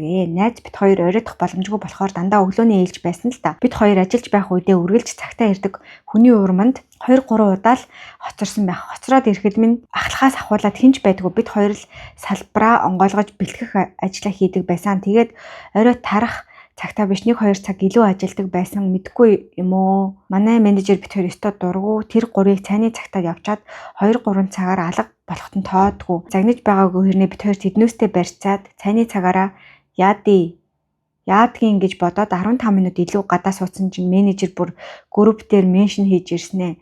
Цайны цаг чинь дууслаа гэд битсэн байсан. Тэгэл бид хоёр бүр гайхаж байгаа юм чинь бид хоёрыг ажиллаж байхад тэр 3 менежер нь ороод сууж байдаг гэж хэлсэндээ нэг удаа юмаа хийх гээд хил амтаагаараа би ороод хэлсэн чинь менежертэй их сүрхий сууж байна уу? Аманд нь орхон ч холгүй тэгсэн чинь өөдөөс юу гисэн гэж байж би яриагаа дуусгаагүй байна. Менежер ч юм хэлээгүй би хэлэх юмаа хэлчихэд ууртаа гарсан. Тэгээ бид 2 сар болгонгоо алдаад ажилласаа гарсан дөө. Тэгээд гол нь тэнд цайны цаг гэж байгаагүй. Тэр 3 орж ирээд гоншгонаад байсан болохоор цайны цагтай болсон. Тэгээд бид 2 ажиллаж байх хугацаанд 3 удаа л цайны цагтаа орж үзсэн. Тэгээд бүр нэг цайндаа орчоод ирсэн чинь ахлах байхгүй тэр 3 нэмээд нэг бандтай захиалга нь овоорцсон үйлчлүүлэгч нар нь гомдол гаргаад эхэлсэн шууд утгаараа гал тогоо сонсцсон өгцөн шууд утгаараа гал тогоо сүнцэн л гэж юм шиг байна. Тэрнээс нэг хоёр одоо цайндаа ч орч чадаагүй. Угаасаа явуулдагчгүй байсан хамгийн амар нь тентгийн нэг охиноос сонсох нэ. Оройны их цэвэрлэгээ 0 орлоо гэж мөрөөд 2-3 цаг олго болоод бүх зүйл дуусны дараа орж ирээд хурууга дараад явчихдаг байсан гэсэн за. Бид хоёр илүү их ажиллаж байгаа хэрнээ тэднээс бага цалин аваад харин тэд нар худлаа тэнж ирээд илүү цаг мөнгө аваад гой шүү. Бас л тэнд байсан ихчнэр бид хоёрыг захиалга гаргаагүй байна гэж над руу ирсэн. Тэр 3-ыг юмаа гарга гэж хэлсэн штеп гэсэн чинь харснаа. За чигшиг дугаа хамт ажиллах хүмүүстэйгээ эвтэй байх хэрэгтэй гэсэн шүү дээ. Бүр ёо гинэ. Ер нь гэхдээ санааг нь бол ойлголоо тийм. Яас хичээлээ. Баярыг. Мундаг л. Хин л хичээлээ тийм. Тийм ямар ч юм тэгээд нэг жоох хүмүүсийг ажилуулаад цай хоол ундын өгөхгүй юу ах байгаад л байсан юм байна л да тий. Таашаа 3 менежертэй 2 ажилтнтай юм уу? жоохон тоон дээр нь өөрчлөлөд цэг таслаа болохоор. Уран менежмент ажиллаад. Тэнцгийнхэн бүр манай цэг таслыг өөрөөч болгож байна тий. Би дүүгээ манай дүү над руу нэг үгээр ингээд бичингүү 40 мессеж гээ зүг 40 ширхэг өглөөдөг тэр ингээд хоёр өгүүлбэр. Ер нь хоёр өгүүлбэр л байгаа баг. Тэнгүүд нэг үгээр нь бичдэг байхгүй. Йоо ямар хэцүү вэ гэ. Яг тэр шиг юу орж ирээд тах юм те. Бодвол наа чин франчайз юм шиг үү шүү дээ. Тэгээд тэндээ бол нэг юм тодорхой хэмжээний ажиллах тэр нэг юм процесс юмнуудаа бас тэр франчайзын сайн хийж чадахгүй байна л гэсэн үг шүү дээ. Харин амар их ачаалтай, маш их захиалгатай байхад тэр менежүүд нь юу ч хийхгүй. Тэнд байгаа нэг 2 3 хүүхдээр л бүх юм хийлгээд байвал тэр бизнес чи өөрөө явахгүй үстэй. Харин тий. Чанаас юу нь харин тэгэд нөө менежер гэдэг агаанууд нь бас жоох юм шүү дээ тий. Харин хоёртой гэсэн үг сайн би бүр ойлгоогүй бол тэгж ойлгох шиг л боллоо. Тэгээд яг зүгээр яг энэ саний зүгээр мессежээс нөхөрсөг зөвлөгөө өгөхөд одоо ингээд нөгөө нэгэнд одоо ингээд ажлын байран дээр гарнаа гэж бодож л байгаа бол бичгийн соёлоо жоохон жигдрүүлэх бол удирдлагууд чинь менюсийн насны хүмүүс болж ирж таарах гэдэг шүү дээ тий. Тэгвэл яг чиний юу хэлэх гээд байгааг би бол ингээд цаг ингээд айгүй хичээл зүтгэл гаргаад ойлгочихж байгаа байхгүй. Тэгэхээр ойлгож байгаа байхгүй. Тэгэхээр тэрийг нэг юм жигнэсээ цэг тасалтайгаа тий ингээд юу ах юм бол нөгөө хүнд санаа чи ингээд чи мессеж өчгтэй тий ингээд байна. Тэгээд түрүүний тэр нэг вайбраар ингээд дургуугаа хэлсэн гэдэг шиг тий ийм юм байлаа тий тэр чинь гисэнгүй гэдэг хэлчих юм бол хүн ч бас жоохон цочроо аав штэ тий та өөрөө ингээд 2 3 цаг гарч байгаа мөртлөө ингээд яагаад миний 15 минутын цавцлага надад өгөхгүй байгаа юм бэ би ингээд цаашдаа хоолны цагтаа ажилламаар байна гэдэг юм. Энийг ингээд айгуу сайхан илэрхийлээ сурчихгүй бол цаашдаа ер нь айгуу тэр чинь ингээд нэг юм тухайн хүмүүсээс бас юм нэг юм одоо approval хэрэггүй тий тэр хүмүүс хүлээн зөвшөөрөгдөх байдалд ч амар чухал юм шиг санагддаг. Өөрийнхөө бодож байгаа зүйлээ яриагаараач тэр бичгээрч тэр маш зөвөр илэрхийлээд тэгээд сурчна гэдэг чинь ер нь өөрийнхөө тэр үзэл бодлыг маш гоёор илэрхийлж байгаа хүн сонсоод ер нь л хийх тохиолдолд ингээд нэг тийм нэгдүгээр ойлгодог хүлэмжшүрдэг бас нэг тодорхой хэмжээний хүндлэл тэнд үүсдэг шүү дээ. Тэгэхээр тэр чадвар бол бас айгүй чухал. Тэгэх тусмаа өөртөө бас тэр нэг хэрэгтэй юм дэмжлэгч гэдэг юм уу те зүйлсүүдээ авч чадна. Өөрийнхөө авах ёстой зүйлээ бас авч чадна. Тэ. Одоо их саяных тэр бол тэр хүн цайны цаг авах ёстой шүү дээ. Тэ. Тэрийг илэрхийлэх ёстой. Тэ. Тэ тэрийг зөв илэрхийлээд чинь юу гэдгийг yes тийм би ажиллахч байгаа. Би хийхснэг чинь хийн. Энэ миний тэ одоо цагийн ажилч байдаг юм уу юу ч байдгийн тийм байна. Гэхдээ энэ бол би хуулаараа зүгээр цайны цагтаа л байх хэрэгтэй бол би цайны цагаа л ав. Тэ. Ялангуяа тэнд өөр хүмүүс нь зүгээр сууж байгаа бол тэ. Бүгдээрээ ингээл амар ажиллаад үнэхээр завгүй байвал бас яхав арай өөр байх тий. Тиймэрхүү зүйлээчсэн ер нь ингээд яг илэрхийлж сурах нь бол маш зөв 100% санал юм. Үнэ. Яг саяных шиг бичих нь бол нэг найзуудынхаа хооронд аппровл авахд бол айгүй зүгээр гэдэг хальтаад ингээд гоё ярианы дундаа ороход бол гисэн зүгээр нэг зөвлөгөө өглөө. Авах гэхээ ухаанаар хандаарай гэж. Бусдын архины мөнгө төлөвөөгөөс гадуур хагцсан гэж байна. Ажлын байран дээрх гадуурхал. Сайн байна уу? Сонсох бүрт өөрөө бичих юмсан гэж бодсоор бичиж байна. Олон жилийн өмнө нэг банкны салбарт тэлрээр анхны ажилдаа орж байлаа. Тэр үед надад бүх зүйл шин хамт ажилладаг хүмүүс минь дандаа надаас ахигч нар хоорондоо их татна. Олон жил хамт ажилласан болохоор нэг том гэр бүл шиг л санагддаг байсан. Би ч анханасаа хинт ч муу юм бодохгүй хүүхдэрийг гинэн цайлгаа очсон доо. Манайх өглөө 9-оос орой 10 хүртэл ээлжээр ажилладаг байсан юм. Бараг 7 хоног бүрийн тавтахад гарна. Гарахаараа бол бараг дандаа арх хүн. Уухгүй бол энэ чи санаатай юм байна гэх мэтэр үг хайна. Тэр үед одоо ууж байж л нэг багийн гишүүн болох юм шиг санаж явлаа шүү дээ. Тэр олон гаралт донд нэг тооцоо хийдэг гэж байсан их жижигчтэй одоо бодоход 25 тал хүүхэн байсан байгаа аахгүй юу? Сайн дурын уран сайханч гэхүү дээ. Өөрөө бүх хүний тооцоо хийчих нь тэгээд маргааш нөгөөдүүл нь бүх тооцоогоо яг тэнцээ хуваагаад хүн бүрээс мөнгөө нэгдэг. Мэдээж хэцүүлтэй олон хүн дунд хин идэж уусна мэддэхгүй. Гэтэл хин ууж байна, хин уухгүй байна гэдгийг мэдэж бодно шүү дээ. Эхэндээ би дуугуул мөнгөө төлөөд явдаг байлаа. Уух үедээ уун, уухгүй үедээ уухгүй. Тооцоо нэхэр чимээгүй хүн шилжүүлчихдэг байсан. Харин дараа нь хаяа нэг гаралтыг алгасдаг боллоо. Нэг удаа, 2 удаа өнжөөд байтал маргааш нь захирал өрөөндөө дуудлаа. Ороод очсон чинь яагаад гараагүй юм юу болоод байна? Хамт олонтойгоо гарч урж байхгүй бол хамт олноосоо хөндөрнөө Залуу хүн гэр бүлгүүдээрээ гарч бай. Дараагийн удаад заавал гарна шүү гэж хэлдэг байгаа. Би ч тэр үед 21 настай аав ээжтэйг амьдардаг сарын цалин маань 500,000 төгрөг. Олон удаа оройтож ирээд аав ээжтэй хүртэл загнуулдаг байсан мөрчлөө ажил дээр ийм шаардлага сонсоод за байгууллага болго ийм байдаг байх гэж удаад өнгөрсөн. Гэтэл дараагийн удаагаас тооцоог хуваадаг нь үнэхээр утгагүй санагдаж эхэлсэн. Би угаасаа их уудаггүй. Уусан ч цагаан арх биш. Өөртөө 2 пив захиалаад л суучдаг. Пивний 10-20 мянгаал төлөх байх гэж бодоод байтал арх хоол гэд бүгдийнх нь тооцоог хуваачихсан. 60-аас 80,000 төгрөг нэхнэ. Тэр үеийн миний цалинтай харьцуулахад бол маш их мөнгө. Бараг 10 жилийн өмнө дөө. Би нэг удаа бүр тэсэхгүй. Би ингэж төлж чадахгүй. Би өөрийнхөө уусын имийг л төлнө гэд тухайн үедээ 30,000 төгрөг төлөөд өнгөрсөн. Тэгсэн юу болсон гэж тэрнээс хойш намайг багаараа бараг жийчихсэн. Гарахтаа хэлэхгүй санамсаргүй мэдээд би очие гэхээр тэгвэл тооцоогоо өгөөрэй гэд олон хүний дунд эвгүй байдалд оруулнаа. Ажил дээр хандлага нь ч эрс өөрчлөгдөж жижиг зүйлээр дарамтлагдаг болсон. Надтай бараг ярихаач болсон. Тэгээд угаасаа нэг худалгүй би ажлаасаа гарахаар болж байгаа. Сайн дурын уран сайхан чигч минь миний ажлыг хүлээж авна гэд амарч байгаа өдөр хүртэл дуудана. Архив бичиг баримтаа бүгдийг нь янзал энийг хийж байж гарын үсэг зурна гэд хөдөлдөхгүй. Би ч хурдан гарахыг бодоод амралтын өдрүүдээр 2-3 удаа ирж тэр бүх ажлыг дуусгаж өгч байж гарч байгаа юм. Амралтын өдөр гэхээр мэдээж цалин хөсөхгүй штэ. Тэр үнэндээ бол тейлер хүний ажил хүлээлцэн гэж нэг сүртэй юм байхгүй штэ. Нэг ээлж тараал мөнгө толол тамгаа өгөхөд л баг болно. Одоо эргээд бодоход үнэхээр хитрхи хүлцэнгүү гинэн байсан юм байна. Тэгээд нөгөө сайхан ихч миний ихч чинь одоо хүртэл тэр газар ахлах тейлрээр ажилладаг юм байлээ. Одоо надтай нэрээ ингэж харьцуул зүгээр өнгөрөөхгүй. Үнэхээр өөрийгөө хамгаалж хэлэх ёстой үгээ хэлдэг босоо. Тэгээд ингээд баг багаар сурдаг юм байлээ. Ажлын ах ихч нар нь сайн нь байна. Бас инээдтэй жижиг сажигмаар боодог хаадаг дарамтлахчаа айддаг хүмүүс ч байна. Жил ирэх тусам өөрөө энэ ихчгээ болчихгүй байгаад гэж бодох юм да. Залуу байхдаа хамт олон гэдэг нэрийн доор олон зүйл төвчдөг юм байна. Одоо бодоход тэр бүхэн хамт олон биш зүгээр л дарамт байсан байна гэж амар санал нийлж байна. Би бас хүмүүсийн усан вискиний мөнгийг хуваах дургүй.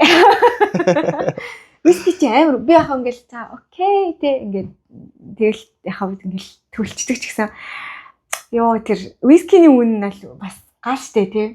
Миний эцэг хоолны үнээс 3 даблтаа тахад би тэрнээс уугаагүй яаж яагаад төлөх хэрэгтэй юм бэ гэдэг баггүй юу. Тэгэхээр асуудал тэр сайн дөр уран сайхан чигчтэй л да тий. Айгу дажгүй үнээр хуваалгачаар бол яг за уусан хүмүүст нь юу яадаг ч юм уу тэнгүүд бусдын дээр нь хоол бусад юмныхаа тооцоо гаргацдаг ч юм уу тий. Тэр чинь бол амар фэр дийлэст уудаж байгаа хүмүүст өөрийнх нь нэмийг хуваагаад тахаар бол яаж ч утсан таатай л байгаа шүү дээ. Яаж ч утсан тий.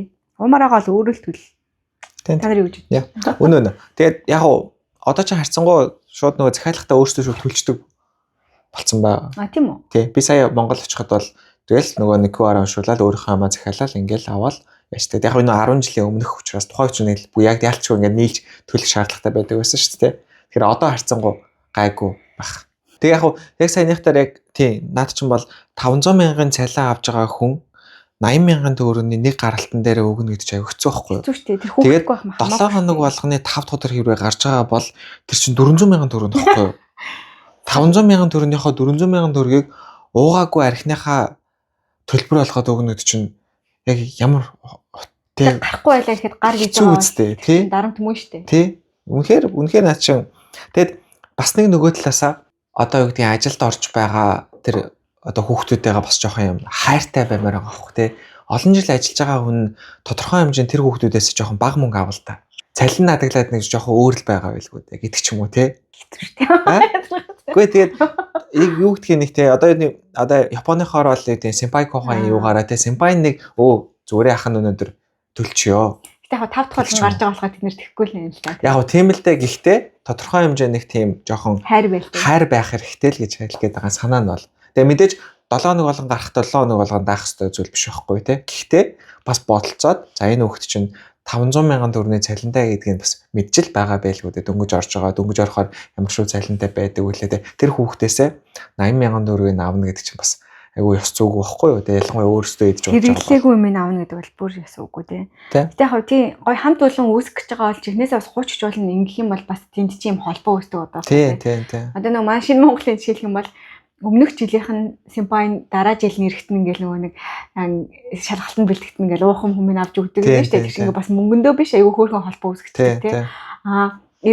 Дараа жил би өөрөө хүүхд ирэхэд ингэх юм байна гэдэг мэдрэмж шууд өгдөгтэй ердөө зааж өгөхгүйгээр тэнгуут чинь бас ингээ бодоод үзэхээр нэгэн ах үрх юм 1 жилийн өмнө л ирсэн бачкаагаа тэгээд яг бодох юм бол санхүүгийн хувьд бас нэг дээрдэд байх юмгүй л байсан бачкаа нэр хахад за ингээд гоё ингээ хичээгээрээ гэлэхтэй үнгүү байлгаж мэлгал ингээд бас айгу хөөрхөн тэнгуут тэр хүнийг шууд хайрлах хүндлэх юм автоматар үүсчихсэн шүү дээ тий.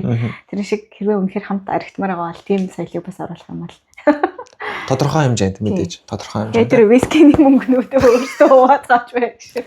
Би зүгээр л пи уусан. 10,000 гал хэлмээр ягаад 100,000 авах гэж байгаа юм те. Яа вискиний мөнгө бүр амар штэ 150 ирдэг те бүр ингээл новшинд бай. Тэг яг ялч. Тэг баарнаас тэр угсаа тэгж авч байгаа юмнууд ч үсэн мангар үнэтэй дээ штэ те. Тэг угсаа уух юмнаас ашгаа гэж байгаа болохоор. Тийм байдаг. Би баараа өмөрөх гээд. Уучлаарай. Тийм. Тийм л юм да. Яа, нэг дээр нь хайртай баймаар байна. Тэ. Ер нь ямар ч нөхцөл байдал ажилтан ч бай, юу ч бай. Юу ч бай тий. Тэгээ бас нөгөө талаасаа удирдлагаач гэсэн бас хайрлах хэрэгтэй тий. Удирдлагаач гэсэн бас өөрийн гэсэн ийм асуудалтай, өөрийн гэсэн зовлонтой, өөрийн гэсэн ийм ачаалттай байгаа. Тэрийг ч бас тодорхой хэмжээнд хайрлаж. Нөгөө ч гэж жоох. Удирддаг гэсэн чи хайрлах гэсэн ч. Юу хайрлах хэрэгтэй шүү. Тий, авирнэцтэй ингээл нэг жоохон байхад бас энэ юу яадаг гэсэн аа. Дөнгөж ажилд ороход ингээл хасаа ингээл компани ингэдэг байна гэдгсэн чи одоо нөгөөдөл чи ингээд хамт эсвэл чи өсвөлийн тэмдэг ингээл хөөрхөн захирал мөнгөлөөд бол одоо ярьдаг юм нь болохоор хүн ажиллана гэдэг ч амаргүй байна гэдэг рүүгээ явцаа байхгүй тий. Тэгэхээр нэг харилцан жихнээсээ би биндээ хайртай байл та гэж боддог. Тэгээд хүүхэд байжгаад том болоод тэр үед ингээд одоо юу гэдэг чинь тий. Тэр үед томчууд ийм байсныг одоо л ойлголоо гингүүтэй яг адилхан ийм ингээд зан гаргадаг штэ тэгээд гэтэл чинь хүүхэд байж үтсэн юм чинь тэнд ямар мэдрэмж туулж байгаа гэдгийг ойлгож байгаа тэр хүүхд чинь том байж үзээгүй учраас одоо шалтгааны чинь ойлгож чадахгүй байхад тэр мэдрэмжээ чи өөрөө мэдж байгаа юм чинь жоохон тэр хүндээ хайртай айлтаа гэж боддог. Тэнгүүд угсаа хэцүү байсны манай хүүхд ч гэсэн одоо том болоод намаа ингээд миний оронд ирээд ойлгох юм чинь үгүй те яг адилхан арга барилаар ингээд байгаа штэ тий. Гэтэл чи яаж тэрийг нэг жоохон өөрөөр тэр өөр холбоог үүсэх үү гэж боддогтой адилхан ажилтан байхад юу их надад онцгой санагддаг байсан юм аа. Би өөрөө удирдлага болчоод одоо яг яавал тэрийг тэрхүүн тэг санагдуулахгүй байж болох уу бас нөгөө талаасаа би ч бас амар олон татвар матурын нэтэрээ төлөөд хэцүү байгаа гэдгийг тэр хүн бас мэдэхгүй байгаа нь аргагүй шүү дээ. Уг мэдэхгүй юм чинь.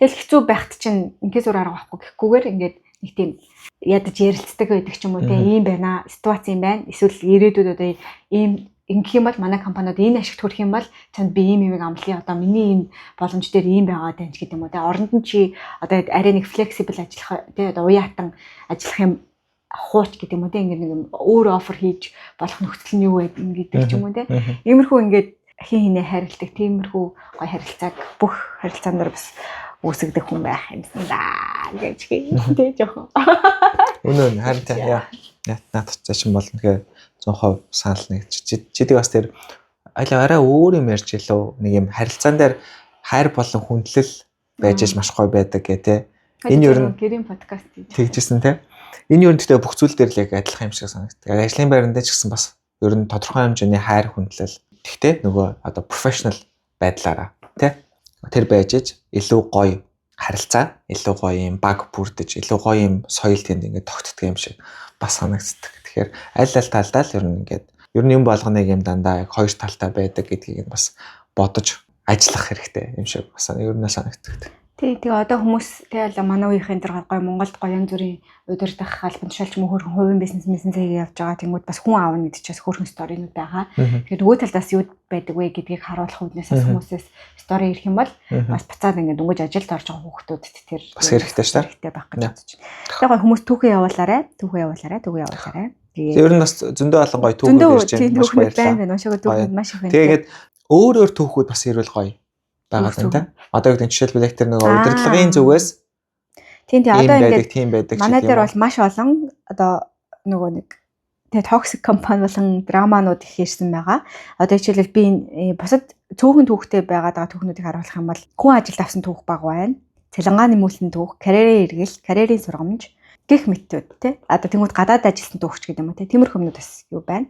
Тэгэхээр манайхан бас тэр төрлийн бас түүхүүд байх юм бол бичээрэй. Гэхдээ мэдээж бид нарт коммент тохиолддог болохоор бусад драмануудыг уншиж гэсэн үргэлж гоёлоо гал та. Тэ? Ямар нэгэн байдлаар тэ бид хоёрын хийж байгаа гоё юг дэмжээрэй гэдгийг дахиад хэлье. Тэгээд дараагийн дугаар хүртэл Зүр. Bye bye. Баяртай. Комент үлдээгээрэй. Yes. Subscribe дараарай. Баярлалаа. Дарсанд нь үлдээсэнд нь баярлалаа. За сайхан байл. За баярлалаа. За баярлалаа. Хошир хийж идэх. Хошир байж. Бид тэр одоо хошир ажиллатай. Хүүхдээ унтчих واخ. Гяс хошир байл. Хошир хийж.